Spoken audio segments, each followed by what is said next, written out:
续来看民众党新竹市长的候选人高虹安，因为《镜周刊》这本的杂志甲曝光，伊的论文涉嫌抄袭，所以高虹安再去到台北地检署来告这个《镜周刊》违反选罢法甲诽谤。这《镜周刊》嘛发声明来回击，讲高虹安想要模糊焦点，伊嘛要告高虹安诬告。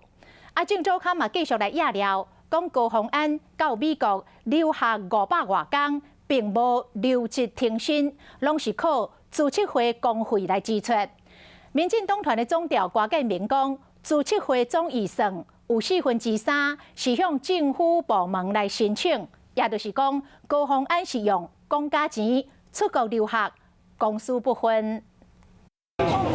来到北检市场宣告，民众党新的市长候选人高虹安针对《镜周刊》报道，讲伊论文涉嫌抄袭，正式改告。被告的行为已经涉犯《选罢法》第104条、刑法第310条第2项加重诽谤。《镜周刊》嘛来发声明，认为高虹安嘛是无法度向民众解说伊的论文敢有抄袭，敢若想要讲告来模糊焦点，甲新闻媒体吓惊，会甲高虹安提出诬告罪，强调别因为这手段揪动起。 镜周刊伫咧今仔日搁一摆骂高虹安，当年去美国留学是用组织会科技专案补助计划研究计划出场，嘛用国际人才培育补助的方案去美国，前后500多天拢是工会支出核销，嘛无留职停薪。到红海前，你都在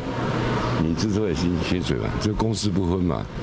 有很多疑点，他必须自己澄清的。不过，组织会钱到底是安怎来的？民进党团总调郭建明伫热面才讲，组织会当干事由经济部指派，政府是一个控制力，但因为政府遐特别3%的预算补助，嘛讲高虹安当年的研究计划经费100%是为经济部来的。自测会在政府捐助的比例只有不到40%，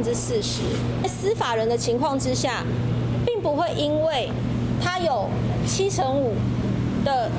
收入来源是来自于政府，它就可以说它是政府机关。他这种坚持都尊重，